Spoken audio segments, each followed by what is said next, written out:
Hi, welcome back to C Programming. I'm Dr. Vasu. We are going to see a new topic called arrays in C Programming in this. If you want to learn more about C Programming and many other interesting topics, please do subscribe this channel. If you like this lecture, please hit the like button. That will keep me motivated to do many such videos in the future too. Now let's jump into the topic. What are arrays and how to manipulate them, how to do them with them. Derived data type. It is a, so far we have seen the basic data types like integer, float, character, and double. But here, this is a derived, it's not basic, it's a more than that. That is, already we have defined these integers and all. Basing on that, we take those values and we derive the user, depending on our requirement, we are going to derive and define a new data type called array. Let us see what it is. It is nothing but a group of elements, right?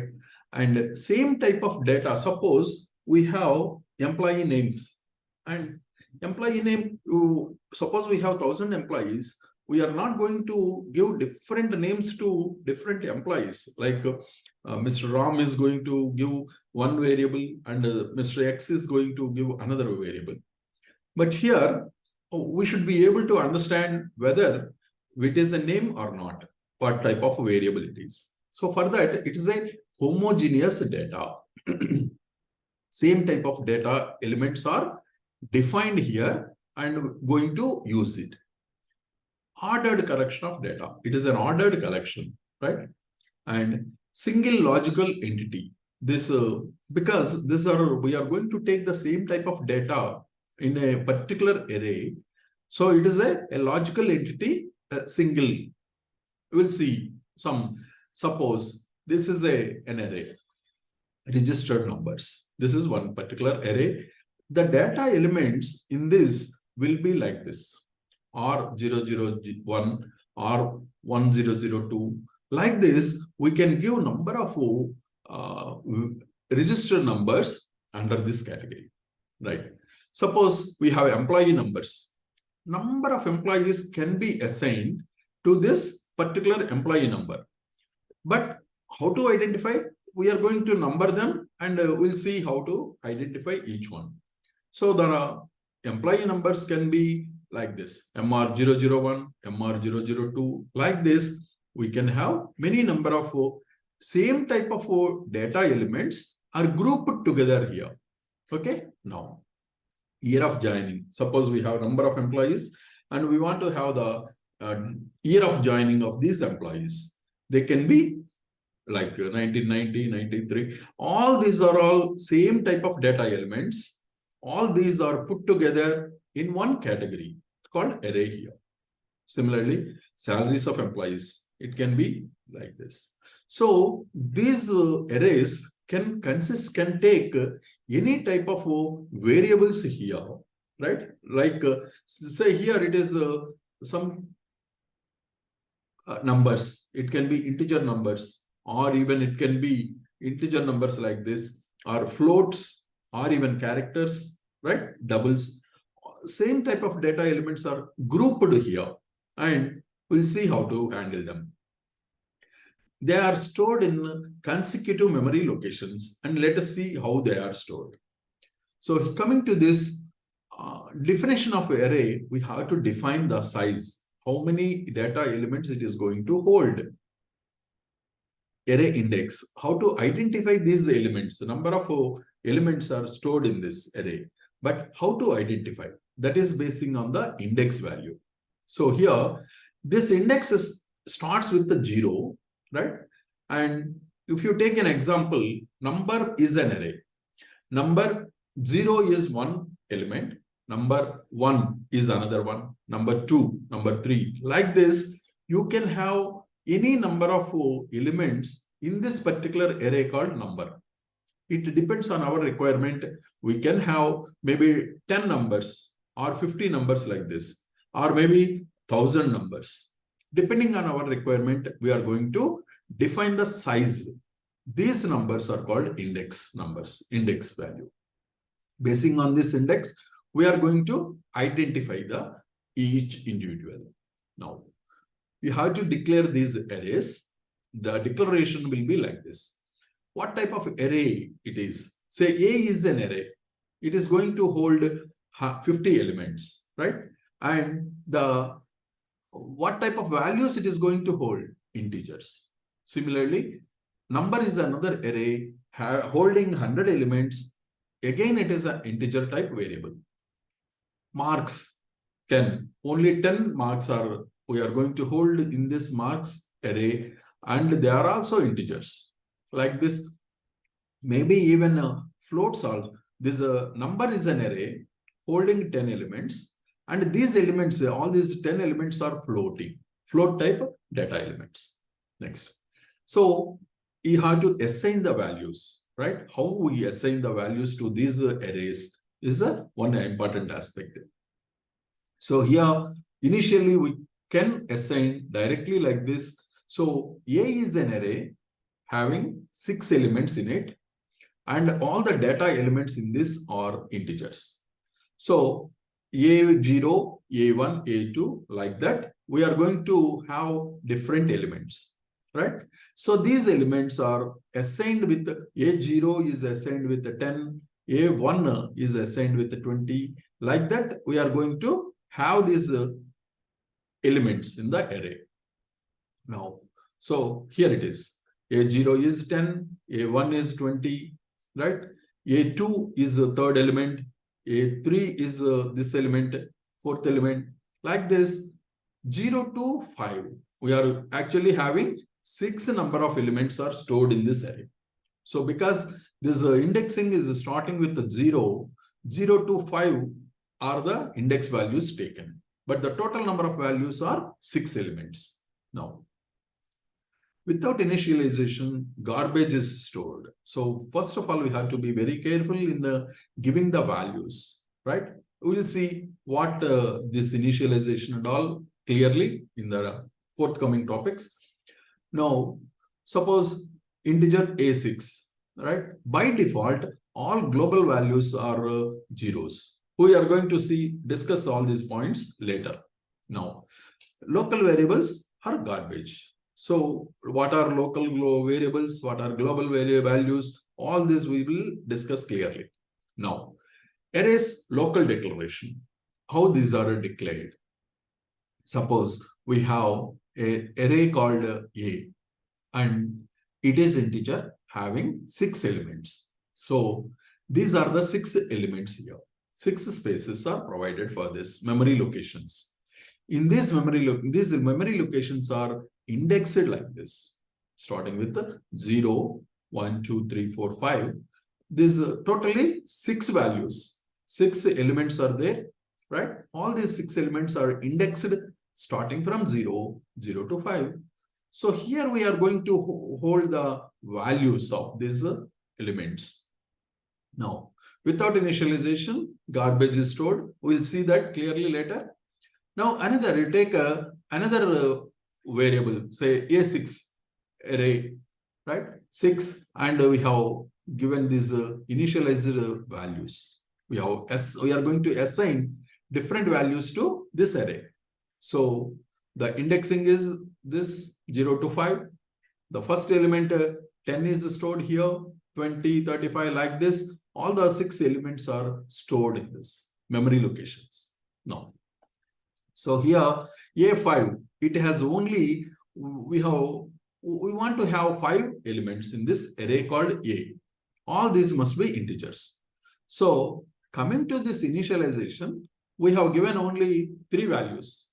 But our aim is to have this array consisting of 5 elements. Now let us see what happens. Indexing is done from 0 to 4 because the total values are 5, right?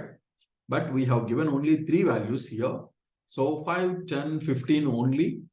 The remaining will be put to 0. The remaining, because we have not assigned, we haven't assigned anything here. The remaining values will be 0. The system assumes the 0 values. Now, Suppose you have another array called A, right? An array A having 10 elements, and here we have declared only 7 values. We have initialized 7 values. So what happens?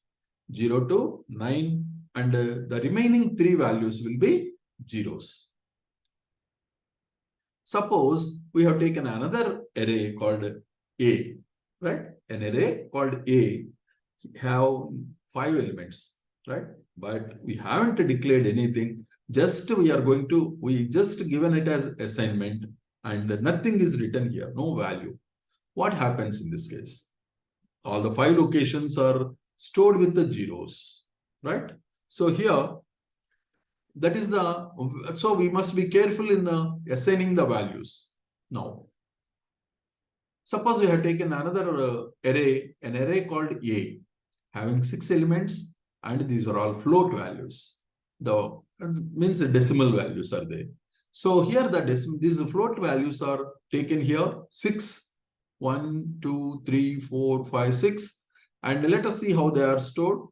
They are assigned here like this, 0 to 5 index values, and all these are kept here like this. So that means A0 means 2.3. A1 is 4.5. Like that, they are assigned. Now, character. Suppose we have seen integer values, float values, character. Suppose name is an array having 6 elements in it. It is a character type. That's why in the initialization, here we haven't put them any quotes here. Single quote or double quote, nothing is there. Just we have given the values. But when coming to the character, we have to put them in quotes, single quotes. And whatever the values we want to assign, they are kept here, assigned. Within a curly brackets, we have to keep these values. Now, so 0 to 5 index values, right? Total 6. And this array called name has these values stored in it. So S, E, K, H, A, R are stored like this in successive locations. Suppose we have another array, right? Integer, 6 values, right? Here what happened? By mistake, we want to assign only 6 values. We want to handle or use 6 values. But 1, 2, 3, 4, 5, 6, 7 values are given. Let us see what happens. The system has, because we have declared it as 6 elements in this array, it is taking only 0 to 5, that is total 6 elements. It can handle or it can store 6 elements. But what happened? We have given 7th element also, but it won't be considered. It cannot be accommodated here. We are not going to have this array called A is not going to have that extra element because we have only 6 elements declared here. So suppose I haven't declared any size for this array called A, right? Just to put empty brackets, right? Square brackets are used here. So in these square brackets, nothing is written, whether we are going to have 1 element or 2 elements or 10 elements, we don't know. So what happens? When you come to this, because we are assigning 4 values, it automatically takes the number of elements in this array. So the number of elements, because we are assigning 4, it has taken 4 slots to assign these values to the array called A. So 0 to 3 are the index values, and these 4 values only will be stored in this array called A. Okay. Now, when the size of the array is not defined like this, it creates the array of size which exactly holds all the elements. If you are going to assign, suppose in this empty array, suppose we are going to give 100 elements, it can hold all these 100 elements like this only. Okay. So suppose I am going to declare this array with 3 elements only. I have assigned 3 elements, right? But declared the size of the array as 6. Now what happens? We know that. The three elements, all the last three elements will be 0.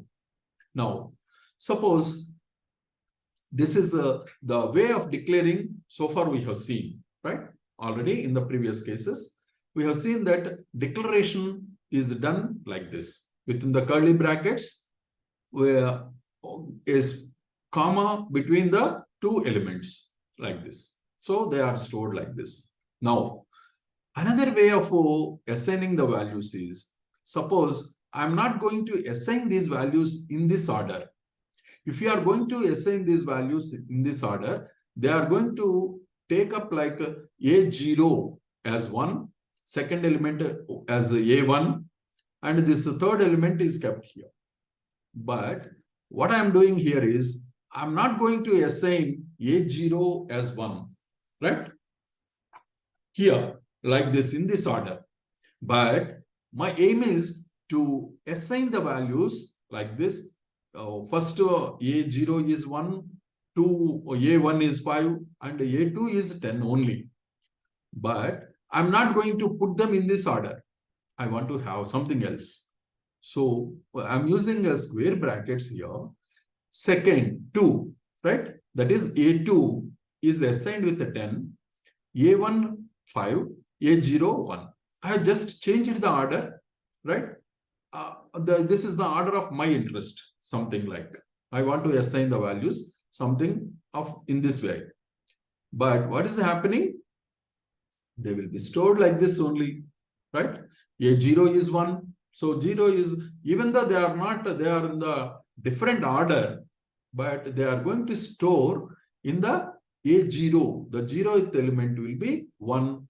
First will be 5 and 2 will be 10. Like this only. Now let us see another example.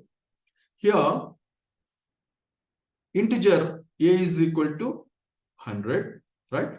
I have given a value as assigned with 100. Now b is the array. This is a basic data type, right? Integer, that's all. Now b is the array, and b is going to have 6 elements. And these 6 elements are assigned like this.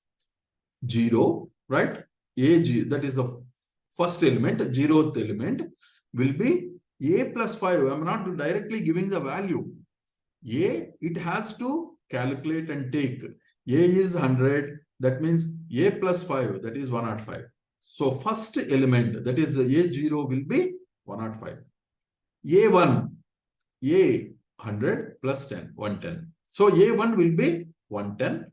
A2 will be A plus 15, 115. And that's it. Coming to the other 1, 2, 3 values are over. Coming to the remaining 3 values, I'm not going to use A here. Directly, I'm going to give the values 15, 20, 25. That's it. Let us see how these values are stored. Yes. A0 is assigned with 105 because A plus 5. 2, 110, right? A plus 10. Second, A2, A plus 15, 115. And coming to the remaining 3 values, 15, 20, 25 are directly stored here. Clear? So like this, we can assign the elements of this array in different ways like this. Now, suppose we have given this empty array is declared as an empty, right? I'm not going to specify the value of the array. And here the 0th element is taken as a 10. 10th element 10, A10, that is A10 is 100, A50 is 1000, right? So what is happening? I have just assigned only 3 values for this index, for this array. 0th element, and 10 means A10 means 11th element, and 50 means 0 plus 50, that is 51, first element is 1000. Now that means indirectly I am assigning or I am declaring the size of the array as 51. The size of the array is 51. Okay. Now these values are stored like this. 0, A0 is 10, A10 is 100, and A50 is 1000. In between, I haven't assigned any value. That's why all these values, that is a continuation right here. All this 1, 2, 3, 4, 5 up to 9, all the values will be 0. And from 10 to 11 to 49, all these will be 0 again. So like this, the declaration will be done. When you are not specifying, but when you are using a number, an index number here, that indirectly specifies the size of the array. Okay, now, so far we have seen what the arrays are and how they are taking the values and how the values are assigned. Now in the next video, we are going to see the displaying of arrays. Hope you had understood this topic very well. And if you have any queries or suggestions, please do comment. Thank you very much.